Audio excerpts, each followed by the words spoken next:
Uh,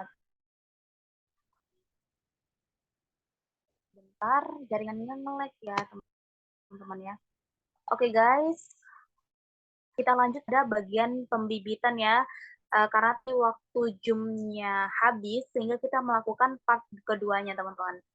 Nah, setelah kita sudah melakukan nih sudah melakukan penanaman ya, setelah kita menyelesaikan tahap dari si meniseri dalam proses pembibitan kelapa sawit, kan langkah selanjutnya itu adalah menanam bibit yang sudah tumbuh ya di kebun kelapa sawit yang utama gitu kan. Tadi udah sampai kepada ke penanaman bibit ya teman-teman. Jadi selanjutnya ada perawatan awal begitu teman-teman ya.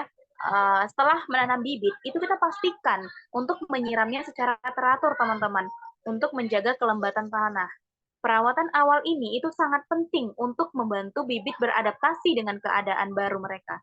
Jadi pemupukan awal juga dapat diberikan untuk memberikan nutrisi tambahan ya teman-teman ya kepada bibit tersebut. Nah, kemudian kita akan melakukan setelah kita melakukan pemeliharaan atau perawatan, kita akan melakukan pengendalian hama dan penyakit, dan kita akan melakukan pemeliharaan rutin. Nah, itu nanti ada poin-poin spesifiknya yang akan saya jelaskan pada slide berikutnya, teman-teman ya.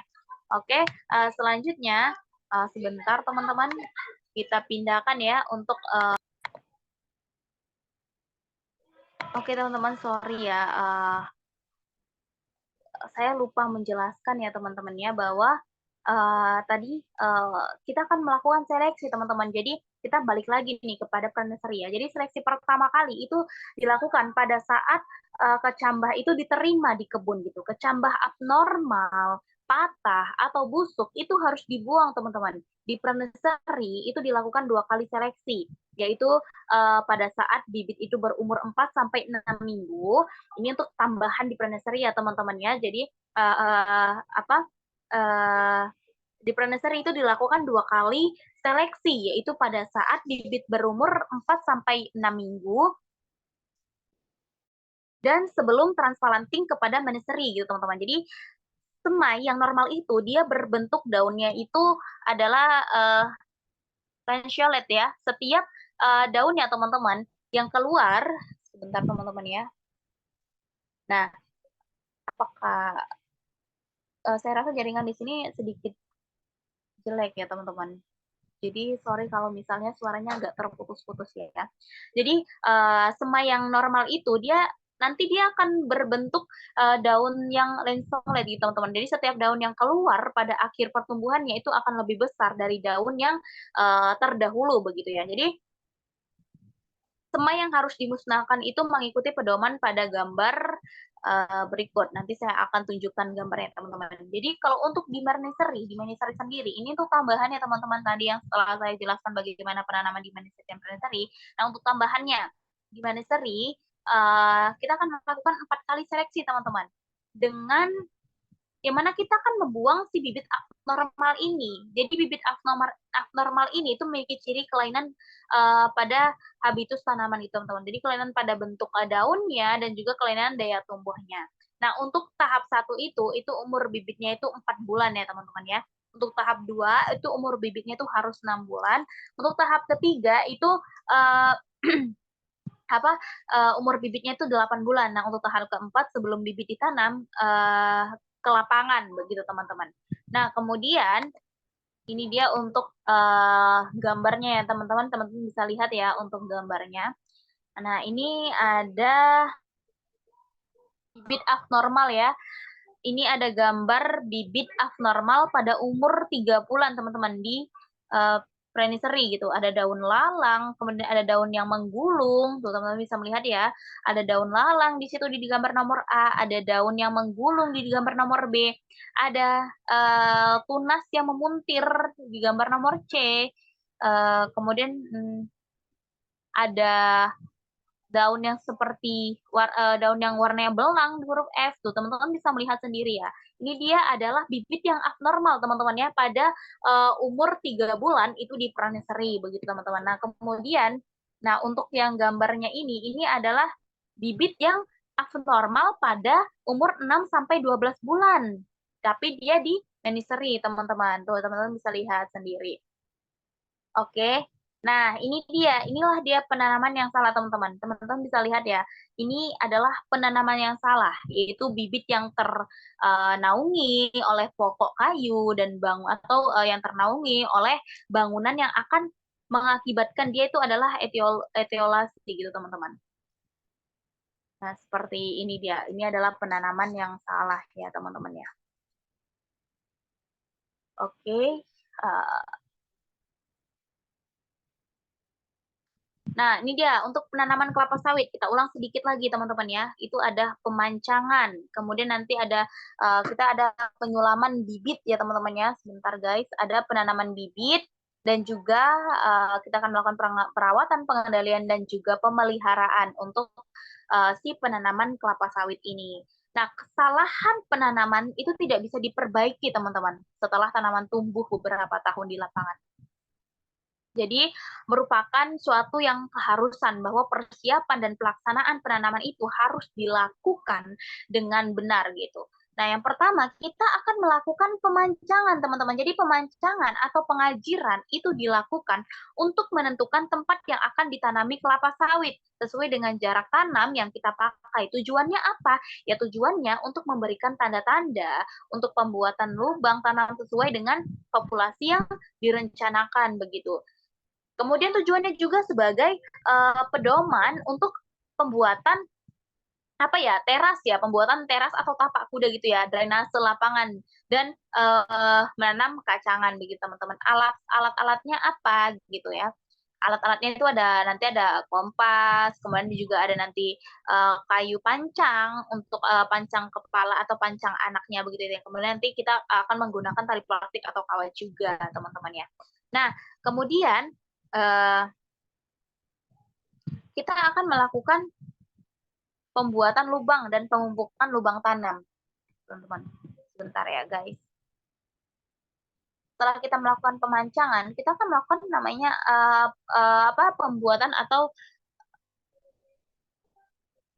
pembuatan lubang dan juga pemupukan lubang tanam begitu teman-teman. Nah, pembuatan lubang tanam itu dilakukan minimal 1 bulan itu sebelum tanam dengan menggunakan alat pengukur gitu ya. Tujuannya apa? Untuk memberikan media tumbuh yang baik bagi akar tanaman pada saat pertumbuhan awal di lapangan, begitu teman-teman. Mempermudah juga peresapan pupuk ke dalam tanah sehingga ya nantinya dia akan mempercepat tanaman mengabsorpsi pupuk dan memacu pertumbuhan di lapangan, begitu teman-teman. Apa saja alat yang digunakan? Alat yang digunakan seperti cangkul, alat pengukur, kemudian takaran pupuk untuk pemberian pupuk dasar gitu ya. Nah, selanjutnya kita akan melakukan yang namanya penyulaman ya, penanaman. Penanaman ini atau pelepasan apa selanjutnya kita akan melakukan penanaman atau pelepasan lakbek gitu ya teman-teman dari bola tanah. Dilakukan caranya bagaimana? Ya dengan mengoyaknya teman-teman, mengoyaknya gitu. Lalu kita akan meletakkan bibit itu secara hati-hati ya ke dalam lubang yang telah diberi pupuk dan ditimbun dengan topsoil gitu. Jadi permukaan atas bola tanah itu harus sejajar teman-teman dengan pemupukan tanah asli. Berdirinya bibit itu harus benar-benar tegak di tengah lubang tanam sehingga barisan tanaman itu lurus, teman-teman. Sehingga barisan tanamannya itu lurus, gitu ya. Bentar, teman-teman. Oke teman-teman, itu selanjutnya kita akan melakukan yang namanya perawatan teman-teman. Jadi perawatan itu termasuk dari pemangkasan daun, kemudian pemupukan, dan juga kita akan melakukan perawatan rutin lainnya untuk memastikan pertumbuhan kelapa sawit itu yang sehat gitu ya teman-teman. Selanjutnya kita akan melakukan pengendalian hama, di mana pengendalian hama itu penting untuk melindungi tanaman teman-teman dari yang namanya serangan hama begitu ya. Dari yang namanya serangan hama yang dapat merusak kelapa sawit tersebut. Nanti di situ saya akan menjelaskan lebih detail terkait hal itu ya teman-teman. Kemudian kita lakukan pemeliharaan rutin seperti melibatkan pemangkasan, pemupukan, irigasi dan langkah-langkah lain yang diperlukan untuk menjaga pertumbuhan yang optimal teman-teman. Nah ini juga nanti akan saya jelaskan pada slide-slide khusus begitu teman-teman ya. Oke, nah, di sini tuh, ada sebentar, nah ini dia, ada gambar ya teman-teman ya. Nah, teman-teman bisa melihat ya, ini, di sini itu ada, gambar di mana, eee, terlihat gambar-gambar, di mana ada areal yang, okupasi, ini merupakan salah satu faktor penghambat dalam pembangunan kebun kelapa sawit. Nah, itu salah ya teman-teman ya. Kemudian juga ada yang, lalangset yang harus dikendalikan gitu. Kita harus semprot dengan, herbisida gitu ya sebelum, dibuat yang namanya lubang tanam begitu teman-teman. Kemudian, yang betulnya itu apa, yaitu lalangset yang sudah mati itu disemprot dengan herbisida begitu teman-teman. Itu bisa dilihat pada gambar 19, itu yang benar ya teman-teman ya. Nah, kemudian, kita lakukanlah pembukaan lahan yang tidak di gambar nomor 20 tuh, di gambar nomor 20 itu ada pembukaan lahan yang tidak sempurna. Itu akan menghambat operasional kebun dalam waktu yang lama, begitu ya.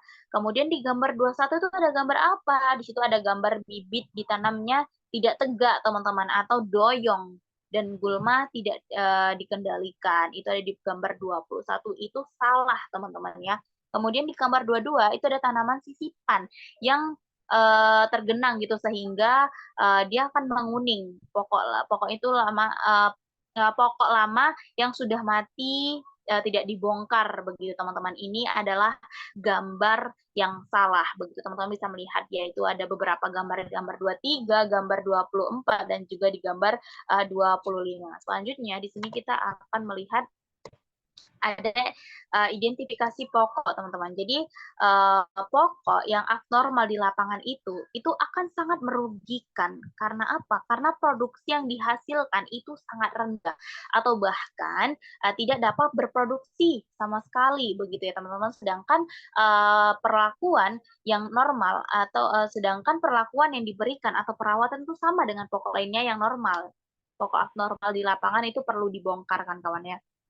Yang dilanjutkan dengan penyisipan pada kondisi yang masih, memungkinkan gitu. Jadi di sini kita akan, membahas mengenai tentang identifikasi ya. Di sini ada identifikasi ada 2, ada identifikasi pokok non-failure atau abnormal pada fase vegetatif dan juga ada identifikasi pokok non-failure atau abnormal pada fase generatif. Nah, untuk yang pertama nih teman-teman ya, untuk identifikasi pokok non-follower atau abnormal pada fase vegetatif, gejala pokok abnormal itu di lapangan itu dapat terjadi pada bagian vegetatif dan generatif tanaman, teman-teman. Pada bagian vegetatif, gejalanya itu dapat terlihat, yaitu seperti pertumbuhan pelepah dan daun itu berputar, teman-teman ya. Kemudian adanya bercak yang warna oranye gitu. Ada penyakit tajuk yang amat parah dengan helaian pelepah yang melengkung berputar ke bawah sebagai daun dan pucuk yang membusuk, serta mengering gitu. Kemudian anak daun pada pelepah itu sempit memanjang begitu teman-teman. Susunan anak daun itu sangat rapat seperti sirip ikan begitu. Kemudian, ada pelepah daun yang tegak, kemudian ada anak daun yang keriting itu juga ya, dan pelepah daun muda yang, sangat pendek dibandingkan dengan pelepah yang normal begitu. Kemudian dia bertunas atau bercabang gitu. Pokoknya, pohonnya itu kerdil atau kurus akibat dari si hama atau penyakit, begitu juga eee, ada juga ini pokok yang kerdil ya, ada juga pokok yang raksasa tetapi, dia tidak berbuah gitu atau jagur begitu ya teman-teman. Lalu bagaimana dengan identifikasi pokok non-failure atau abnormal pada fase generatif begitu. Nah, pada bagian generatif gejalanya itu dapat terlihat, seperti buah pada tandan itu mengalami aborsi dan membusuk begitu ya. Kemudian dalam satu tandan itu keluar bunga jantan dan betina, teman-teman. Buahnya itu tersusun sangat rapat banget dan kecil-kecil gitu ya. Pokoknya itu, steril dan, tidak berbuah, teman-teman. Atau pokoknya itu tidak berbuah. Gambarnya itu bisa kita lihat ya, teman-teman. Teman-teman bisa melihat ya.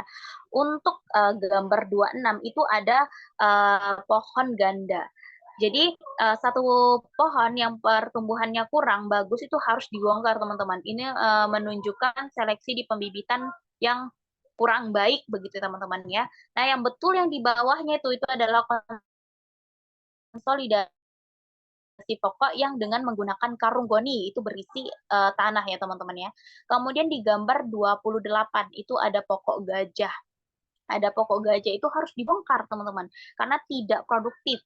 Kemudian di gambar 29 tuh ada pokok dengan pelepah tumbuh tegak begitu ya, akibat dari jarak tanaman yang terlalu rapat, itu perlu dilakukan yang namanya penjarangan. Kemudian juga yang nomor 30 itu juga salah teman-teman, di gambar 30 karena ada pohon steril. Jika steril secara permanen, maka pohon itu harus dibongkar teman-teman ya. Ini dia untuk beberapa gambar dari materi yang satu ini teman-teman, dari identifikasi si pokok tersebut teman-teman ya. Selanjutnya teman-teman, di sini ada pemeliharaan tanaman ya teman-teman. Jadi untuk dapat berproduksi untuk dapat berproduksi tinggi itu kelapa sawit untuk hara yang cukup teman-teman. Sinar matahari yang optimum serta tekstur tanah yang baik begitu teman-teman. Jadi kelapa sawit itu dia memerlukan kondisi yang optimum untuk dapat tumbuh dan berproduksi tinggi yang berkelanjutan sesuai dengan yang diharapkan. Kondisi yang diharapkan tersebut itu seperti tidak adanya atau sedikitnya persaingan dalam pengambilan unsur hara begitu. Suhu dan kelembapannya yang optimum, penyinaran yang optimum, tekstur tanah yang baik atau yang cocok begitu ya teman-teman ya. Kemudian untuk pengendalian gulma itu harus dilakukan dengan cara yang benar teman-teman. Karena kesalahan dalam pengendalian gulma itu akan menyebabkan kerusakan lahan dan tanaman. Kerusakan lahan tersebut itu berupa erosi dan pemadatan tanah secara langsung akan menurunkan produksi. Kerusakan tanaman antara lain itu berupa seperti pelukan akar yang dapat merusak tanaman secara langsung, serta dia akan mengganggu proses dan unsur hara dan akan menyebabkan akar itu mudah terinfeksi cendawan atau penyakit begitu teman-teman. Nah, untuk mendapatkan kondisi tersebut perlu dilakukan pekerjaan konservasi gitu, konservasi. Konservasi apa? Konservasi tanah dan pengendalian gulma. Nah, pengendalian gulma itu dapat meliputi pekerjaan seperti pengendalian lalang dengan cara semprot lalang. Kemudian kita garap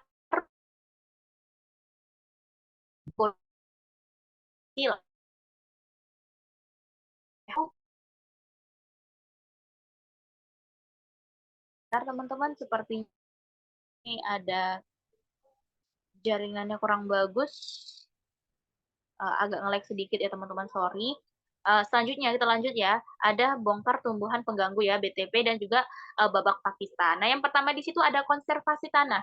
Nah, tanah itu kan merupakan penyimpanan ya, penyimpanan unsur hara yang dibutuhkan oleh tanaman begitu kan. Lebih jauh tanah dapat berfungsi, tanah itu dapat berfungsi sebagai media untuk berkembangnya akar.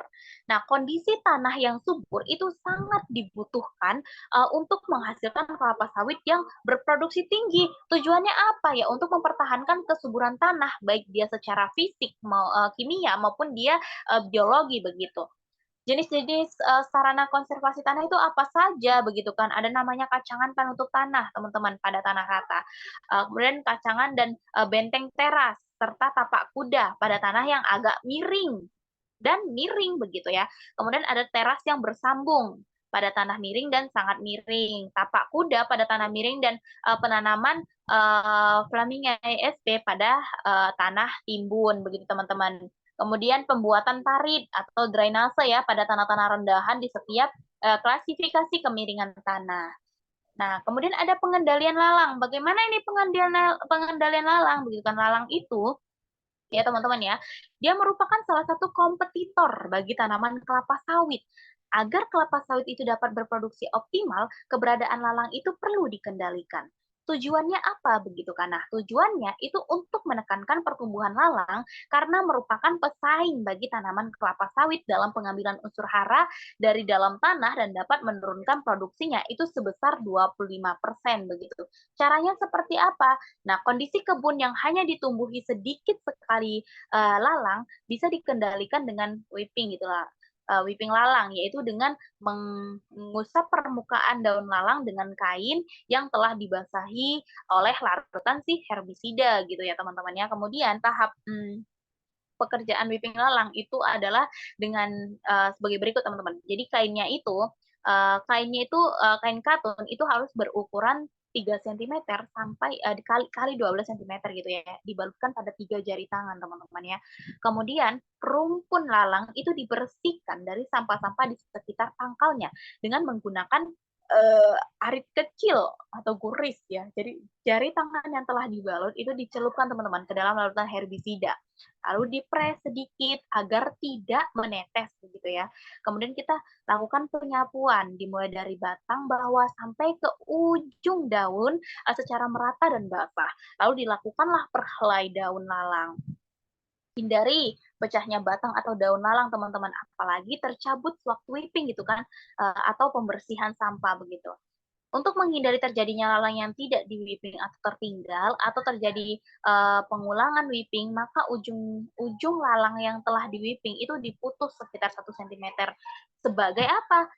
Untuk sebagai tanda begitu teman-teman ya. Dia sebagai tanda gitu, kita putus dia sekitar 1 cm. Kemudian herbisida yang dipakai adalah itu herbisida yang namanya glifosate ya, seperti amifosate gitu dan lain sebagainya. Kemudian teman-teman, pertumbuhan lalang yang sporadis, terpencar-pencar itu akan lebih efektif jika dikendalikan dengan metode si spot spraying begitu. Nah, metode pengendalian yang efektif pada pertumbuhan lalang yang meluas adalah cara dengan penyemprotan total. Nah, selanjutnya ada garukan piringan, teman-teman. Keberadaan gulma pada piringan kelapa sawit itu dapat menyulitkan pemeliharaan tanaman. Kondisi piringan yang bersih dari gulma itu dapat juga menghindarkan tanaman dari serangan hama dan infeksi penyakit. Tujuannya apa? Tentu saja tujuannya untuk membersihkan piringan dari rumput-rumputan, kacangan, sampah, dan tumbuhan lainnya untuk memudahkan pengutipan brondolan dan tempat penaburan pupuk tersebut. Caranya seperti apa? Nah, caranya piringan itu digaruk bersih dengan alat garuk, teman-teman. Gulma yang terdapat pada pokok itu dicabut bersih sampai dibabat secara tandas gitu ya, dengan cara dibabat sampai setinggi jangkauan tangan begitu. Jadi gulma yang terdapat pada pokok itu dicabut bersih sampai setinggi jangkauan tangan. Kemudian di lahan yang rendah atau basah itu dapat dilakukan dengan cara dibabat secara tandas, teman-teman. Nah, garukan piringan rotasi pertama itu mengarah ke dalam dan rotasi kedua itu mengarah keluar. Demikian selanjutnya itu bergantian ya teman-teman ya arahnya ya.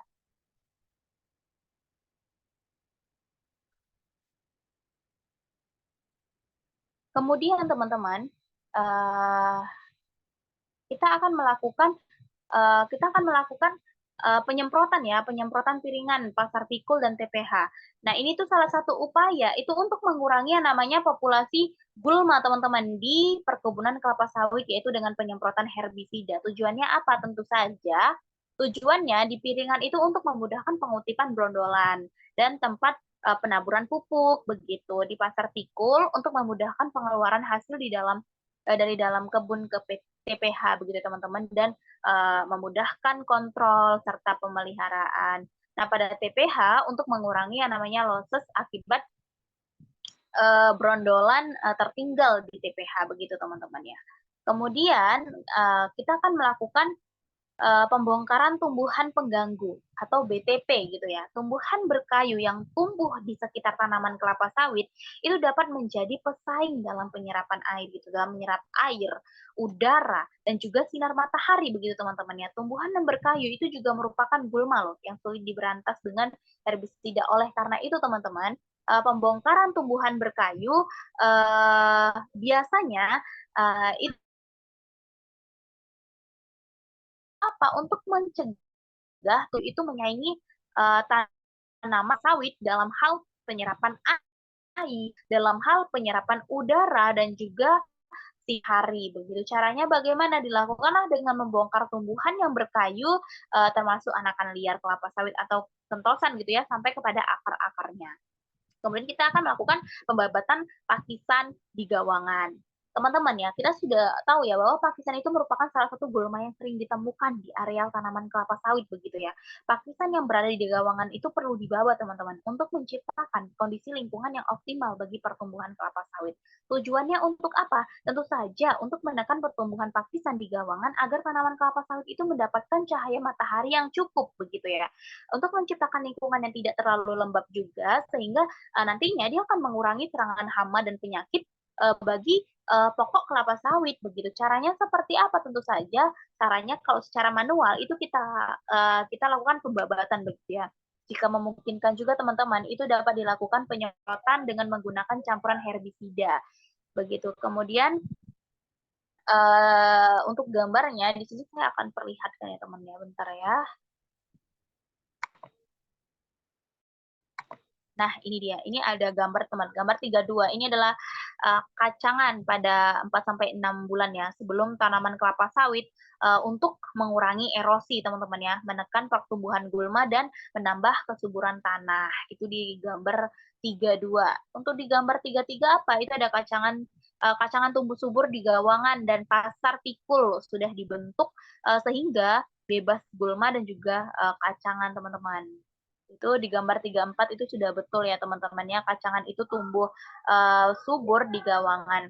Piringan bebas gulma dan kacangan yang melilit sehingga tanaman kelapa sawit itu tumbuh dengan baik teman-teman. Di gambar 35 itu juga benar teman-teman, kacangan itu tumbuh dengan subur di gawangan dan sangat baik bagi pertumbuhan kelapa sawit begitu ya. Kemudian juga di gambar 36, yang salah itu ada di gambar 36 teman-teman.